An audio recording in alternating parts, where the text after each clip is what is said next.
अनीता चौधरी और न्यूज़ अड्डा पे आप सभी का स्वागत है। जय भारत, जय हिंद।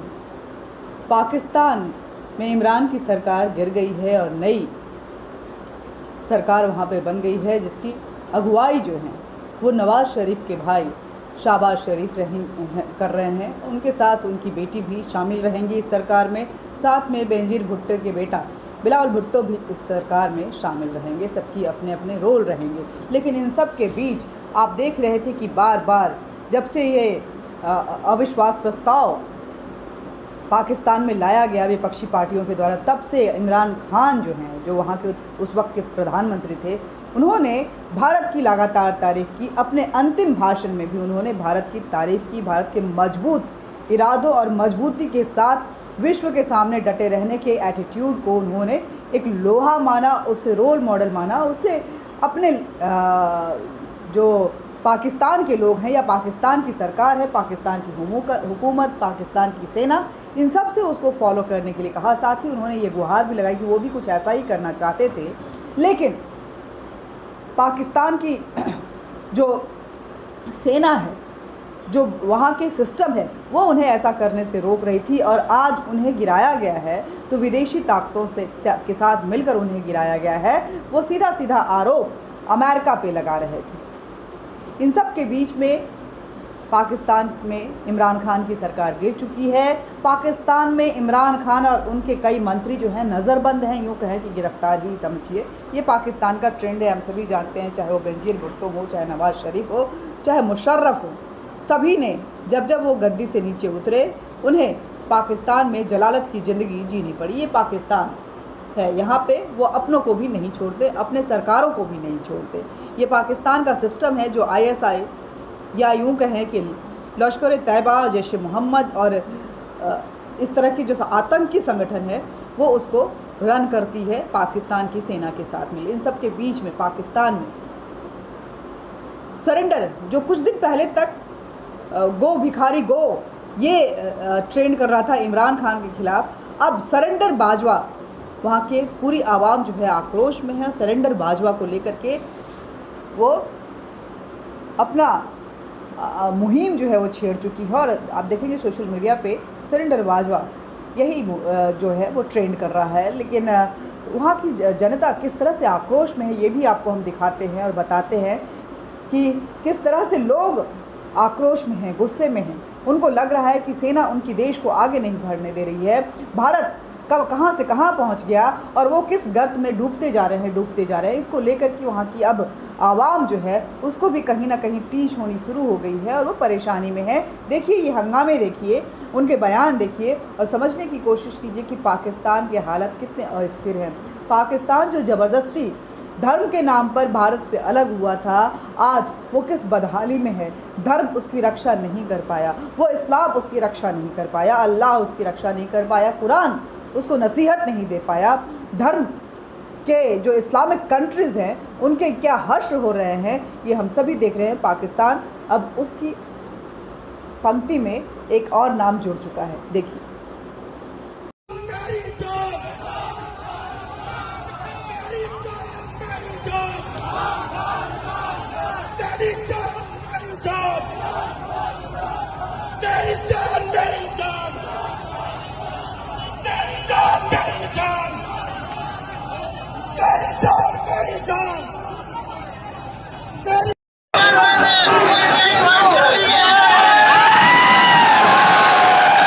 हम अपने मुल्क, हम इमरान खान के लिए यहाँ पर आए हैं। हम लोग भिखारी नहीं है, हम भिखारियों के हुक्मरान नहीं कबूल कर सकते। वो खुद भिखारी है और हम ही कहते हैं हम भिखारी हैं। खुद अरबों के मालिक बन के बैठे हैं और हम भिखारी हैं, हम भिखारी नहीं है। हमें इमरान खान वापिस चाहिए, हम भी नहीं इनको हुक्मरान। डीजल हमारा सदर बनेगा, हमें शर्म आएगी कि सबको कहते कि डीजल हमारा सदर है। तो देखा आपने किस तरह से आक्रोश है, क्या कुछ बोल रही है वहाँ की जनता। इन सब के बीच में जनता जो है वो बाजवा को, जो कि वहाँ के आर्मी चीफ हैं कमर बाजवा को, वो मीर जाफ़र बता रहे हैं। मीर जाफ़र जो कि एक गद्दार था, मीर जाफ़र को जब वो बता रहे हैं तो कहीं ना कहीं वो अपने आप को भारत से कनेक्ट कर रहे हैं, क्योंकि मीर जाफ़र तो भारत को दगा देने वाला वो शख्स था जिसने अंग्रेजी हुकूमत को भारत में इस्टेब्लिश किया था। गद्दार के नाम पे जब भी कोई पहला नाम सामने आता है तो वो मीर जाफ़र याद आता है। आज पाकिस्तान की आवाम वहाँ के सेनापति कमर बाजवा को वो मीर जाफ़र बता रहे हैं। आर्मी चीफ बाजवा अब वहाँ के जनता के लिए मीर जाफ़र हो गए हैं। मीर जाफ़र कौन था? मीर जाफ़र वो शख्स था जब सिराजुद्दौला जो हैं वो बंगाल के नवाब थे और अंग्रेज़ी हुकूमत उन पे हुकूमत करने के लिए आगे बढ़ रही थी। सिराजुद्दौला लड़ाई में कहीं ना कहीं वो पलासी के इस युद्ध में जीतने के कागार पे थे, लेकिन मीर जाफ़र को वहाँ के नवाब बनाने का वो अंग्रेज़ों ने लालच दिया और मीर जाफ़र अपने ही जो कि उस सेना के सेनापति थे, पूरी कमांड उनके पास थी, उन्होंने अपने नवाब को धोखा दे दिया, अपने राजा को धोखा दे दिया। अंग्रेज़ों के साथ मिलकर पलासी के उस युद्ध में सिराजुद्दौला को हरा दिया। सिराजुद्दौला हार गए।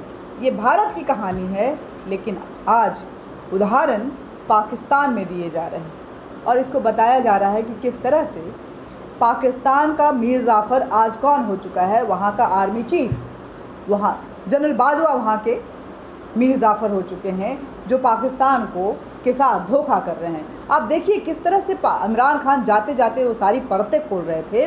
वो आप समझने की कोशिश कीजिए कि जब वो अपने भाषण में कुछ बोल रहे थे तो उसके क्या मायने थे, वो भारत की तारीफ़ क्यों कर रहे थे और क्यों बार बार ये बोल रहे थे कि उनका सिस्टम के साथ जो ने उन्हें काम करने से रोका है उसके लिए वो परफॉर्म नहीं कर पाया, जिसका खामियाजा पाकिस्तान की जनता को भुगतना पड़ रहा है। आखिर वो क्यों बोल रहे थे बार बार वो हम और भारत दोनों एक साथ एक आज़ाद देश बने, इसका हवाला वो क्यों दे रहे थे? उनके इस भाषण को जब आप सुनेंगे तो समझ जाएंगे। सुनिए इस भाषण को।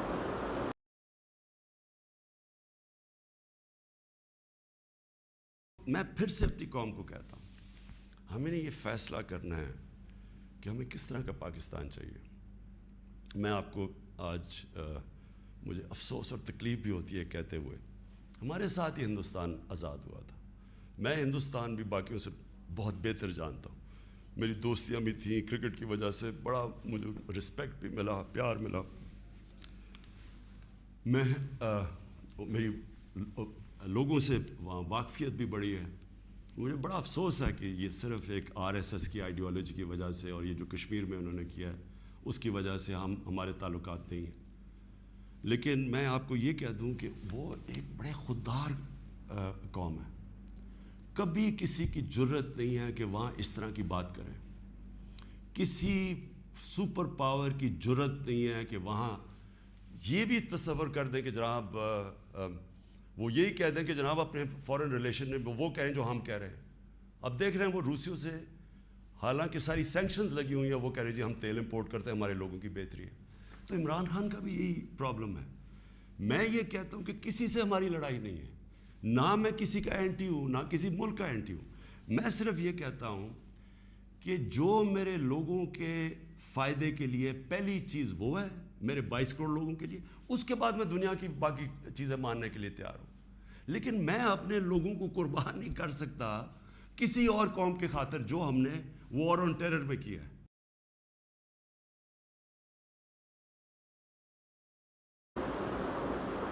सुन लिया आपने। तो आज पाकिस्तान बर्बादी के कगार पे है। हालांकि कुछ भारत के मुसलमान भी हंगामे करते रहते हैं, दगाबाजी करते रहते हैं। उन्हें लगता है कि जिहाद और कुरान में पढ़ाएगी वो कट्टरता ही उनकी रक्षा कर पाएगी, लेकिन उन्हें नहीं पता कि जो आज़ादी, जो सुकून, जो शांति, जो फ्रीडम ऑफ एक्सप्रेशन की बात करते हैं, जो कॉन्स्टिट्यूशन और जो सिस्टम उनको भारत में मिला हुआ है, वो मुल्क की बात करें, भारत की मुल्क की, वो बार बार इस हुकूमत को गाली देते हैं और बोलते हैं कि कहीं ना कहीं भारत जो है वो उनके साथ अन्याय कर रहा है, किसी भी सरकारों ने उनको बढ़ावा नहीं दिया है। ये रोना रहता है उनका और बार बार वो भारत को एक ऐसे कागार पे ले जाके खड़े करने की कोशिश करते हैं जहां से भारत को विश्व पटल पे कुछ जवाब देने की ज़रूरत पड़े या उस जवाबदेही का वो नकारात्मक माहौल जो है वो खड़ा हो सके। लेकिन उनको नहीं पता है कि जो फ्रीडम उनको भारत में मिल रहा है वो उनको किसी भी इस्लामिक कंट्री में, इस दुनिया के किसी भी इस्लामिक कंट्री में, इवन क्रिश्चियन कंट्री में जिस तरह से वो पूजा इबादत करते रहते हैं वो नहीं मिलेगा, यहाँ तक कि पाकिस्तान में भी नहीं मिलेगा। और जब भी किसी इस्लामिक कंट्री में जाएंगे उनका यही हर्ष होगा जो आज पाकिस्तान का हो रहा है। तो भारत के मुसलमानों, खुश हो जाओ और ऐश करो कि आज तुम जिस भारत में रह रहे हो वहाँ का कॉन्स्टिट्यूशन, वहाँ का सिस्टम, वहाँ की आवाम, वहाँ की सरकारें कितनी उदार दिल है कि आप नफ़रत और कट्टरता फैलाते हैं, लेकिन हम आपको गले लगाते हैं क्योंकि आप हमारे हैं। हम नहीं चाहते कि आप इस देश से टूट कर रहें, लेकिन आप तो ग़ज़वाए हिंद का सपना देख रहे हैं और भारत को इस्लामिक देश बनाने के लिए कुछ भी कर रहे हैं। लगातार पाकिस्तान जिंदाबाद के नारे भी लगाते हैं। किस पाकिस्तान जिंदाबाद के नारे लगा रहे हैं?